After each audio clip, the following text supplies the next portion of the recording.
Hey, this is William. We're ready to talk about this week's workouts, and I have two more special guests with me today, just like last week. Mark, Hey, Mr. Fuse Cat here. you How's it may going? you may have to get down further. Oh, right here? Is that good? Yeah, Okay, and good. then we have another guest also. Where am I getting? You just tell everybody, hey there. Hi. So that's some of our CrossFit Alexandria team members, the people that keep this place running. All right, so we're going to start on Monday with a 10-minute EMOM. That's every minute on the minute. On the even minutes, you're going to do a total of 4 snatches. So the first 2 are going to be hang snatch. It'll be full, meaning you catch it in the squat, and you're going to do 2 squat snatches. So the hang snatches start from off the ground, so the weight will be above your knees. And then on the last 2, it's coming from the ground. Then the odd minutes, you're going to do 8 either dumbbell or kettlebell strict press on each arm. You just want to use a weight that feels pretty heavy on that. Then we're going to do 2 AMRAPs here. The first one's 21-15-9 of pull-ups and shoulder to overhead.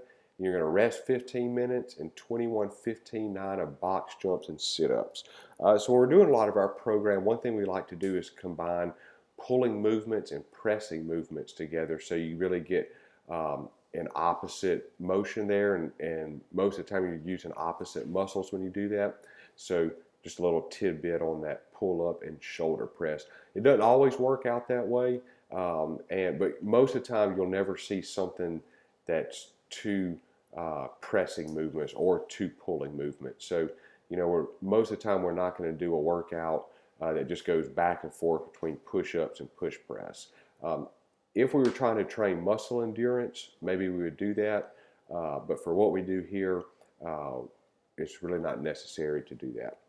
All right, so on Tuesday, with a partner, you're going to complete as many rounds as possible in 24 minutes of all of those movements there. So you're going to run together, but you can break up everything else how you please. Notice that kettlebell swing is a little bit heavier than we typically go.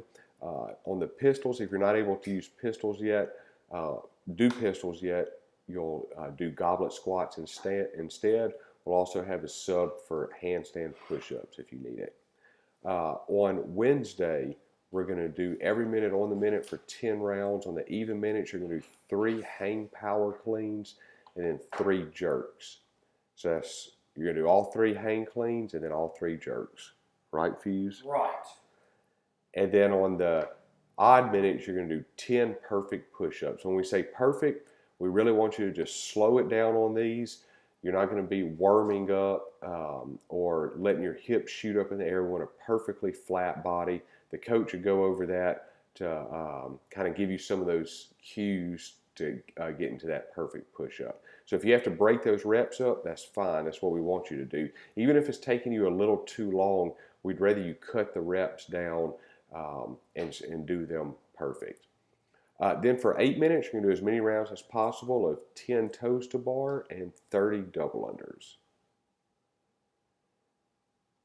Then on Thursday, remember that's our longer aerobic days where we typically don't have much heavy lifting or any real technical movements in there. Actually, we do put technical movements in there some, kind of like today we're doing it, and I'll tell you why. But it's a 2,000-meter row with a partner. Then you're going to do 10 rope climbs. You're going to do an 800-meter sled pull, and then you're going to run 1 mile together. Actually, today's workout goes against everything I just said. That's typical. It has technical skills in there with the rope climb and some heavier weight, but I'll explain why it's kind of okay on this. So we do want it to be aerobic, which means we want you to work at a sustainable pace. We're not trying to just get you to burn out here on anything. So, rowing 2,000 meters, that's a long way. Even though you're doing it with a partner, you are going to have to pace that some. And then you get a little bit of rest, which makes things more aerobic. So whenever you're doing a long workout and you want it to be aerobic, you usually rest 1-to-1, meaning if you work 30 seconds, you rest 30 seconds and keep going like that. So when we tell you to partner like this, like naturally most people do that. You know, you split the reps up evenly. And then on something like a rope climb, you're probably gonna have to slow down, let your arms rest. So it kind of forces you to get that rest in to keep it aerobic. On the sled pull, that even stays aerobic, especially even when it's this heavy, because you're not able to sprint with that. It's just a steady, slow walk with it. You know, if we had you lifting some barbell movements like clean and jerk, if it was 135, you would probably get out of breath doing that, or too out of breath. Your heart rate is spiked too high. Then you're going to do a 1 mile run together. On Friday, we're going to do the open workout, but they don't announce that workout until Thursday, so that's why we don't know what it is yet. And you know, part of the problem here is to continue training. We may have something that conflicts on Thursday with whatever they announce on Friday, but that is, if you'll notice, we kind of keep it kind of general on Thursday. We really don't do a lot of pressing or pulling or squatting, because that keeps us ready for whatever they're going to throw at us on Friday. If you're not familiar with the Open, I'm going to include a link in the email where you can learn more about it. I really encourage you to sign up no matter what fitness level you're at, and because you'll be able to do it. You'll be able to scale it down. It's a good way to test yourself, and next year when you do the Open, you'll be able to see how you did compared to this year. It's kind of like running a 5K and then running a 5K 6 months or a year later. You can see your progress.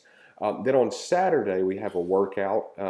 If the Open workout conflicts too much with what we have on Saturday, we may change Saturday. So if there was a ton of pull-ups in the Open on Friday, you see we have pull-ups on Saturday, we may tweak that a little bit, or we may decide that it's okay. We'll just have to look at it when the workout comes out. But with a partner, you're going to complete 100 chest to bar pull-ups, 90 or 125 push press, and 150 back squats. But you can only work on the odd minutes. So the even minutes, you just have to stop and rest. All right, hope you enjoy your week.